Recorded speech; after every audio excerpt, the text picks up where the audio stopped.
Kilometre से लेकर 1500 kilometre का रेलवे ट्रैक जो कि कनेक्ट करेगा मॉस्को रशिया को न्यू दिल्ली के साथ। ये नॉर्थ साउथ इकोनॉमिक कॉरिडोर है, ये ऊपर से शुरू होती है रूस से, ठीक है, और घूमते घूमते घूमते ईरान आती है और घूमते घूमते मुंबई जाती है। बिलावल भुट्टो जरदारी कल भारत रवाना होंगे। वजीर खारजा बिलावल भुट्टो कराची से बराह रास्त गोवा पहुंचेंगे। मेरा दिल बड़ा रोता है इस बात पे कि चाइना और इंडिया, आपने पड़ोसियों का जिक्र किया, चाइना और इंडिया ईरान से आज पेट्रोल खरीद रहा है, लेकिन पाकिस्तान ईरान से पेट्रोल नहीं खरीद सकता अमरीकी दबाव की वजह से। इंस्टेड हम पूरे पाकिस्तान में ईरान से पेट्रोल स्मगल करके डिस्ट्रीब्यूट कर देंगे। अभी बीच में क्लिप बड़ी वायरल हुई, इस्लामाबाद में पाकिस्तानी ऑक्युपाइड जम्मू कश्मीर के लोग आके कह रहे थे कि हम इस्लामाबाद वालों सुन लो, हम दिल्ली से अपनी सुरक्षा मांगेंगे, बोलेंगे करने के लिए, तो वो दिल मत आने दो। अब अरे भाई, इंडिया से आपने अगर लड़ना ही है तो इकोनॉमिक ग्राउंड्स पे जाके लड़ो, टेक्नोलॉजी के ग्राउंड्स पे जाके लड़ो। आप किन बातों में घुसे हुए हो भाई? इंडिया को तो पाकिस्तान की फ्रेंडशिप नहीं चाहिए, हमें समझ आ रही है, लेकिन पाकिस्तान को इंडिया के हवाले से अच्छे सिग्नल भेजने चाहिए। That is what the international community wants to see from Pakistan. भारतीय एक भगवान में मानने वाला भारतीय, अल्लाह में मानने वाला भारतीय, जीसस में मानने वाला भारतीय, राम में मानने वाला भारतीय, एक खुदा में मानने वाला भारतीय, 100 खुदाओं में मानने वाला भारतीय, किसी खुदा में नहीं मानने वाला भारतीय, सब भारतीय। हमारे यहाँ पे एक ही नारा बिक रहा है भाई, इंडिया हमारा, इंडिया हमें मार देगा, हम इंडिया हमारे। और भाई, आपको जिन ग्राउंड्स पे उसने तबाह करना था वो कर दिया है। इंडिया की ये जो G20 की मीटिंग है कश्मीर के अंदर, that will be success story and India would be able enough and successful enough to international. Please भाइयों, वीडियो को लाइक और चैनल को सब्सक्राइब करें, जिससे हम आपके लिए अच्छी से अच्छी वीडियो ला सकें। जय हिंद भाइयों। बात करें 1400 से 1500 किलोमीटर रेलवे ब्रिज, वो रेलवे ट्रैक बिछा रहे हैं अपने अफगानिस्तान में, जो कि मॉस्को रशिया से कनेक्टिविटी देगा न्यू दिल्ली को। मतलब यह है कि वो अपने रिलेशन रशिया से भी बेहतर कर रहा है, इंडिया से भी बेहतर कर रहा है, ईरान से भी बेहतर कर रहा है। हम क्यों नहीं ये चीजें सोच रहे?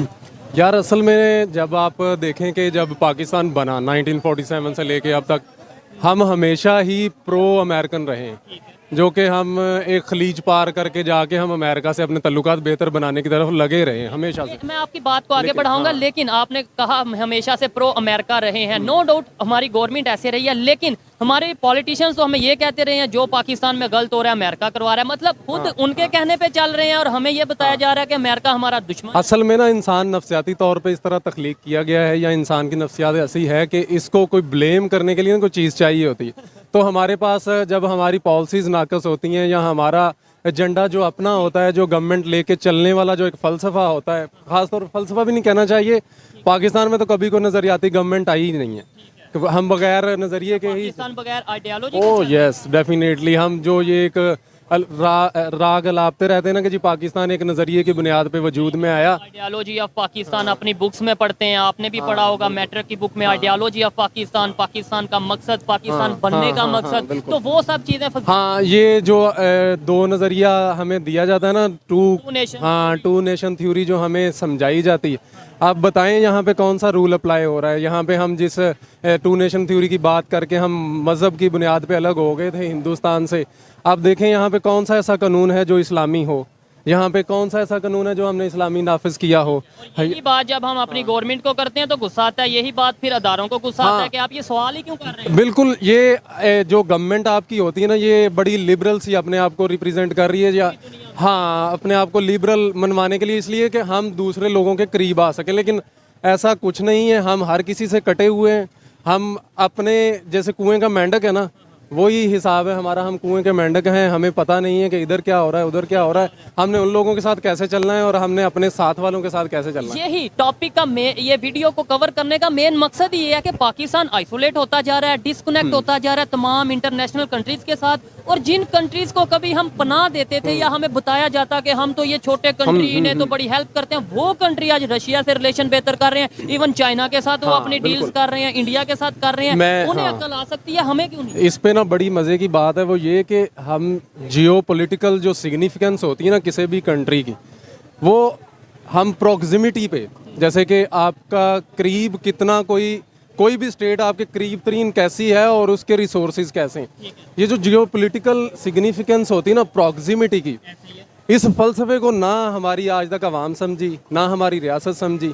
हम लोग आइसोलेशन की तरफ जा ही इसीलिए रहे हैं। हम अपने पास के जो लोग हैं जहाँ से, अब देखें, अब हम क्रूड ऑयल ले रहे हैं हम रशिया से, अब हमें ये अकल आ रही कि हम क्रूड ऑयल जो है वो रशिया से लें ताकि हमें ज़रा सस्ता मिल जाए हैं।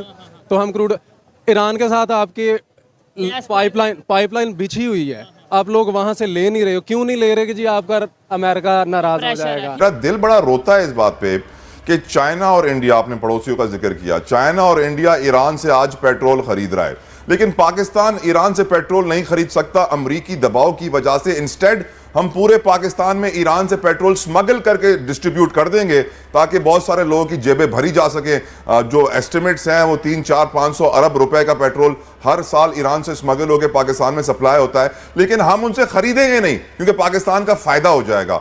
हम क्यों अपने अब रियलाइजेशन में नहीं आते कि हमारे लिए क्या फायदेमंद है, क्या नुकसानदेह है? झूठ बोलना छोड़ें, चोरी करना बंद करें। देखिए, दो बड़े फर्क हैं। एक तो ये कि इंडिया और चाइना की तरफ अगर आप देखें तो अमेरिका उनको भी प्रेशराइज करता है, पूरी दुनिया में प्रेशराइज करता है अमेरिका। तो ये नहीं है पाकिस्तान में प्रेशराइज करता है, लेकिन उनकी इंटरनल स्टेबिलिटी और इंटरनल जो पॉलिटिक्स है और उसी से ड्राइव होती हुई इंटरनल इकोनॉमिक्स, वो दोनों बहुत स्टेबल हैं। आप देखें, आज इंडिया में इवन चाइना से ज्यादा फॉरेन डायरेक्ट इन्वेस्टमेंट आ रही है, 80-90 बिलियन डॉलर। चाइना में 50-60 बिलियन डॉलर आती है तो वहाँ 80-90 बिलियन डॉलर आ रही है। दुनिया में सबसे कम जो है वो चांस है रिसेशन में जाने का, जो कंट्री है वो इंडिया है। तो देखिए, हम तो बदकिस्मती कहेंगे अपने आप को कि हमारे पड़ोसी इतना अच्छा कर रहे हैं, और ऐसा नहीं हो सकता किसी मोहल्ले में पड़ोसी अच्छा काम कर रहे हैं और सिर्फ एक ऐसा जो है आपका अपना घर हो जो कि आप ठीक ना कर सके। तो लेकिन हमारे यहाँ इंटरनल प्रॉब्लम्स है ना, हम इंटरनली अपने आप को इंटरनल प्रॉब्लम्स बिल्कुल हैं, बिल्कुल आप ठीक कह रहे हैं। खुरम, मुझे ये बताएगा कि ये जो IMF प्रोग्राम है ये एक बड़ा मसला बना हुआ है, एक तलवार लटक रही है कि आगे इसको रीन्यू होना है। नवा जायजा इजलास जो है वो किसी सूरत मतलब उस बेहतर समत में जा नहीं पा रहा। तो what do you think about new programme? कहीं ऐसा तो नहीं हो जाएगा कि दोबारा से कुछ ऐसा हो जाए कि हम फंस जाएं और वो कमिटमेंट्स पूरी करना मुश्किल हो जाए, आवाम मजीद पिस जाए?